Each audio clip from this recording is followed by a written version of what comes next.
Di pemikiran tentang Jacques Lacan. Lacan ini adalah seorang psikoanalisis. Sebelum untuk memahami pemikiran Jacques Lacan, maka kita juga harus memahami pemikiran atau kata kunci dari psikoanalisis Sigmund Freud. Sigmund Freud memiliki pemikiran mengenai suatu keadaan id, ego, dan superego. Menurut Freud, seni adalah pemenuhan kehendak yang tidak sadar atau unconsciousness. Id atau ID, energi-energi psikis instinktif paling mendasar dalam jiwa manusia.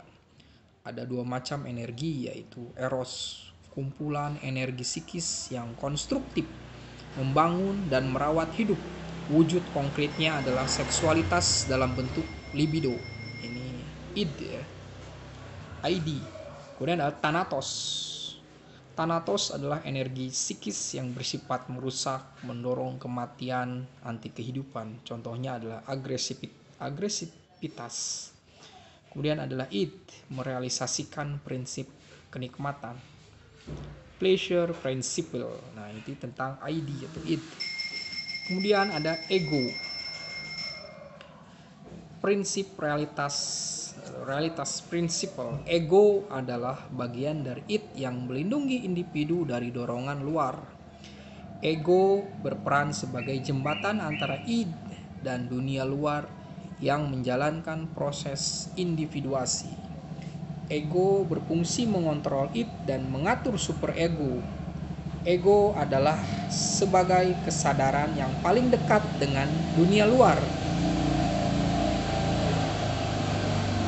Peranan ego. Ego berfungsi untuk merepresi dorongan ide yang tidak bisa kompromi dengan realitas. Ego mendamaikan dengan realitas tersebut.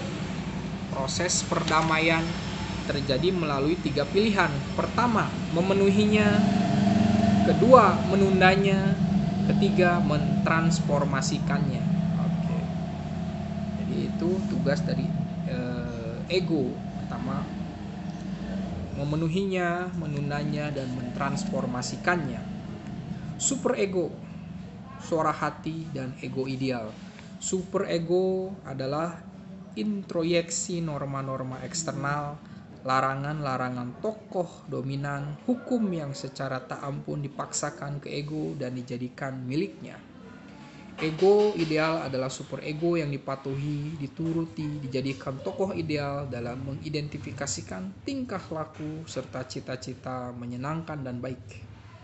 Suara hati, superego yang mengintroyeksikan kaidah baik buruk dengan sanksi-sanksi berupa hukuman yang lalu menjadi aturan mental si anak. Superego secara langsung memerintahkan untuk berbuat baik buruk, sedangkan penentunya adalah ego. Nah, sekarang kita akan masuk kepada Jacques Lacan tentang berbicara tentang the real, the imaginary, dan symbolic. Tahapan kesadaran atau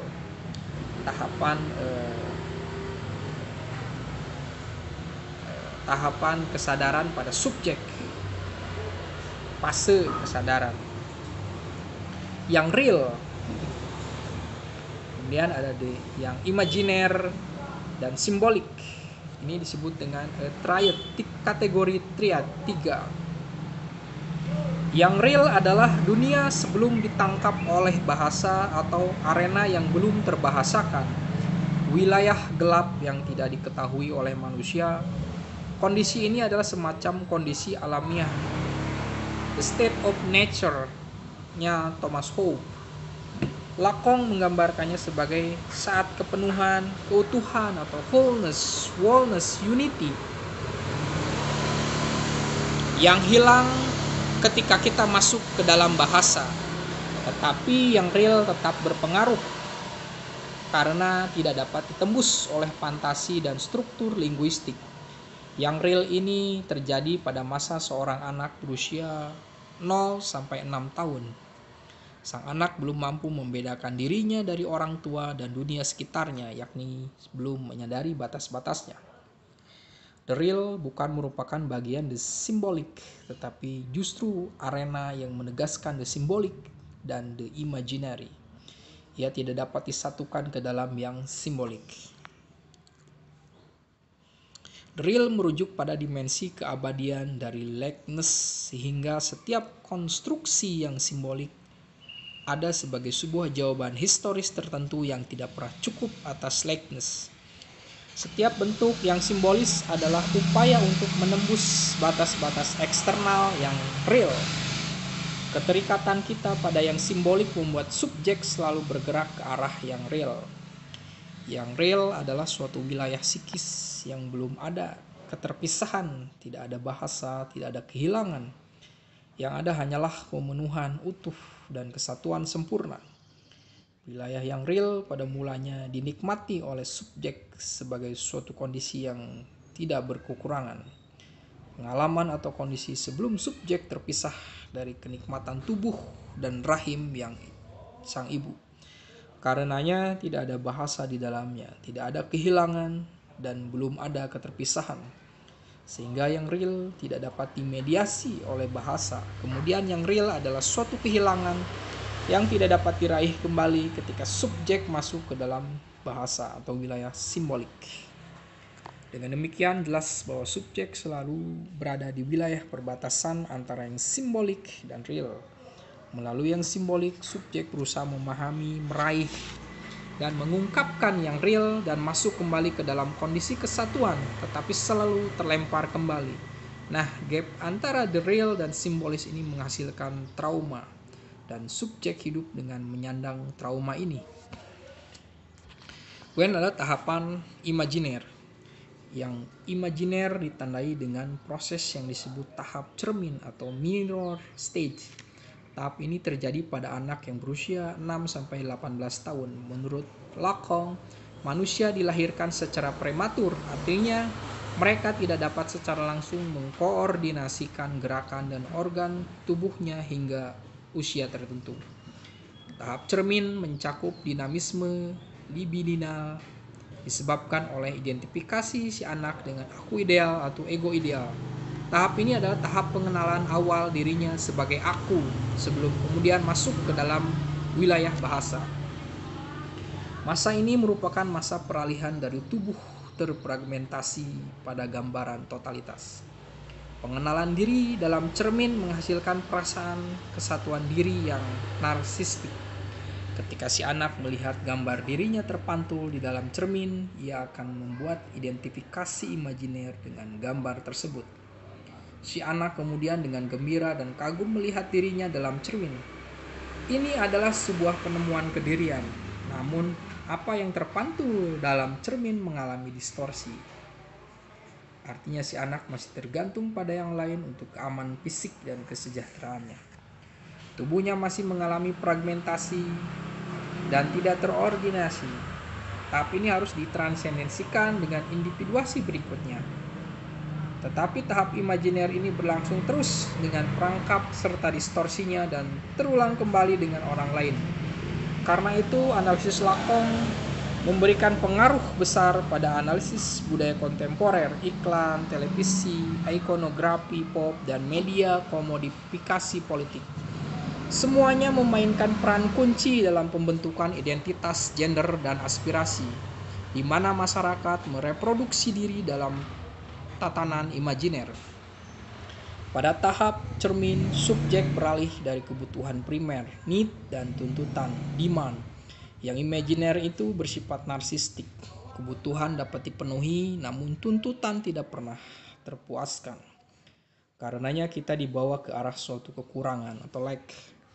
Ketika sang anak mengetahui bahwa tubuhnya terpisah dari ibunya dan dunia, maka ia mulai cemas karena merasa ada sesuatu yang hilang. Tuntutan anak adalah menjadikan yang lain bagi dirinya, sehingga sang anak tidak lagi berada dalam kondisi alami. Tuntutan yang tidak terpenuhi menimbulkan ingatan akan kehilangan, kekurangan, keinginan, desire. Berada dalam wilayah simbolik, sementara tuntutan, demand, hanya terbatas pada hubungan antara diri dan objek. Jadi ego mengalami keretakan, yakni dirinya dan imaji tentang dirinya. Keretakan ini tinggal selamanya dan manusia berusaha untuk menyatukan dirinya yang retak ini. Karenanya ego selalu mempertanyakan serta mendambakan kesatuan yang utuh. Yang simbolik. Tatanan simbolik merupakan wilayah realitas yang telah diungkapkan melalui bahasa. Ia merupakan kerangka impersonal yang berlaku dalam masyarakat.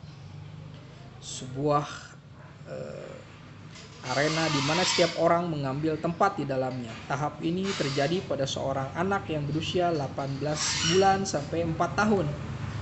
Tatanan simbolik merupakan ranah makna sosial, logika, dan diferensiasi yang diterima. Di dalam dan melalui itu anak mulai menampilkan keinginan dan karenanya membentuk sebuah subjek manusiawi. Jika yang real terkait dengan kebutuhan need dan yang imajiner terkait tuntunan atau demand, maka yang simbolik terkait dengan desire atau keinginan. Jadi real itu kebutuhan, kemudian imajiner adalah demand, dan simbolik adalah keinginan. Ketika kita masuk ke dalam wilayah bahasa, maka keinginan kita terikat dengan permainan bahasa. Tatanan simbolik tidak bisa membatasi gerak keinginan manusia, karena manusia ingin mengatasi bahasa, misalnya cinta. Cinta adalah komunitas manusiawi hanya terbatas pada sistem simbolik antara manusia, namun manusia ingin melampauinya. Bagi Freud, keinginan melekat pada kehidupan psikis dan tampak dalam mimpi dan berbagai simptom libido yang mengandung makna keinginan.